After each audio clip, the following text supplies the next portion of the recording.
Getting rid of belly fat is hard. I mean, it's so fucking hard. You try diets, workouts, cardio, everything, but it will just not get away. Well, my friend, you're in luck because I've spent the last few years trying everything to finally get rid of it, and I discovered a simple way to do it. Getting rid of belly fat is actually easier than I originally thought. That's why today I'm gonna teach you how you can finally do it and show off that beautiful body of yours. First, we'll cover the things that don't work so you don't waste your time doing useless exercises or anything like that. Second, I'll tell you the things that do work, and finally, a step-by-step plan you can follow.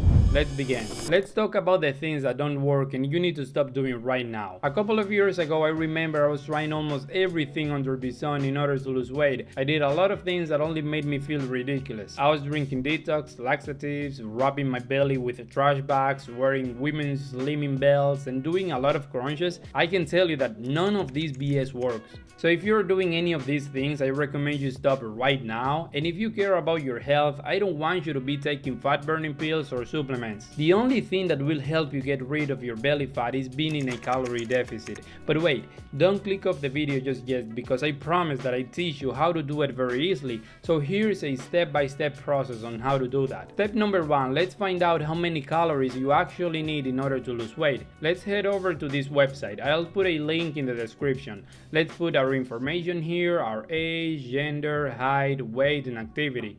I'll put my information so you can have an idea on how it works. You see, it gave me the information I need. Here we can see how many calories I need to maintain my weight and how many if I want to lose weight slowly, normal, or extreme. I'd go for the one that says weight loss. It seems to be a safe place to start. Step number 2, what do you need to eat in order to lose weight? You can eat whatever you want. As long as you stay below your maintenance calorie intake, you will lose weight. But I don't recommend you eat everything you want because it'll make everything way harder. Be careful with those influencers telling you to eat everything you want, because even if you can lose weight, you'll certainly not be healthy. Besides, those people stay in shape eating all that crap because of the drugs they take, so be careful. The problem with eating a lot of processed foods is that just a little bit of them will increase your calorie intake by a lot. On top of that, we need to eat a lot of them in order to feel full, and if that wasn't enough, it'll make us crave even more. So trust me, losing weight is already hard. We don't want to make it any harder. What I recommend to you is eating whole foods and a lot of protein.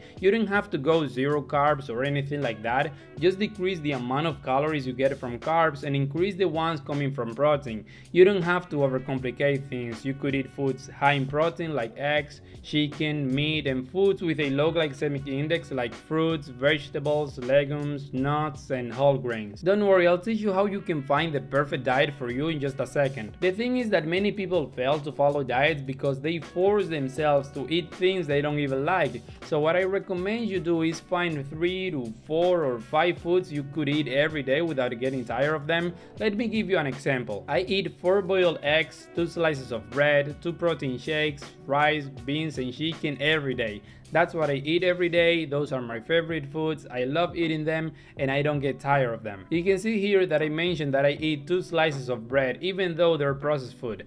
Well, it is just a little, and eating some carbs doesn't mean that you'll never lose weight. However, it would be a problem if I couldn't resist myself and binge eat after having a slice of bread. If that is your case, I suggest you stay away from those foods that make you crave more, especially junk food, snacks, and sugar. Now, it is time to find the perfect diet for you. Let's go to ChatGPT. You just need to tell him, hey, can you give me a diet plan that's below X calories?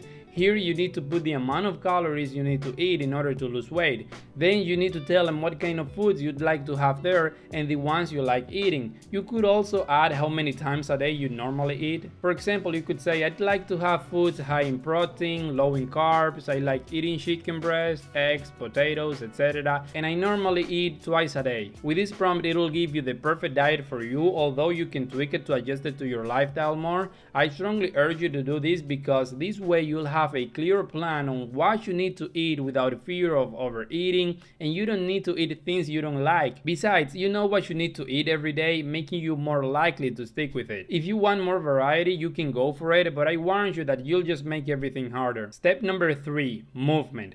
You don't actually need to work out in order to lose weight. It is pretty good and beneficial, but it is not a requirement for losing weight, especially for getting rid of our belly fat, because you cannot target where your body burns fat. Actually, I've noticed that a lot of the time it hurts more than it actually helps, because when you work out, it is normal to feel more hunger than usual. That's why you see many people who go to the gym and don't lose a single pound. Your priority should always be your diet. You just need to move more to increase the calorie deficit and boost your metabolism. You can take walks, get a jump rope, run, do whatever involves movement, but I suggest you do something you like doing. Try them all and stick to your favorite one. For example, when I started losing weight, I tried everything I could, and then I discovered jump rope was incredible for losing weight, and it was actually pretty fun, and that's the one I stuck to until I lost a lot of pounds. But there is a problem with this, and it's that if we only focus on losing weight and we don't train our muscles, we can end up in the wrong place. Because yes, we lose fat,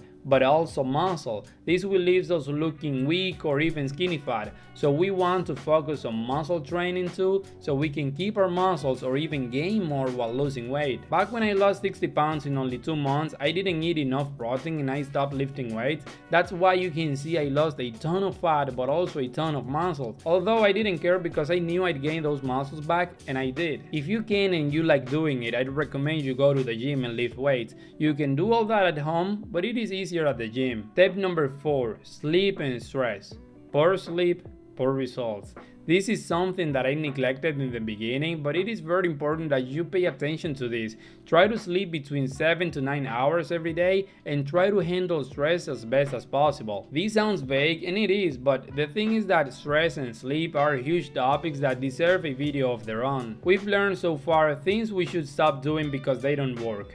How many calories you need in order to lose weight.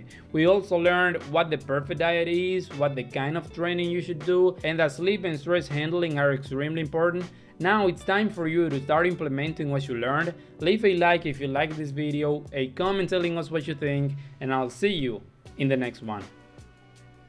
Okay, I believe I'm pretty much done here. Okay.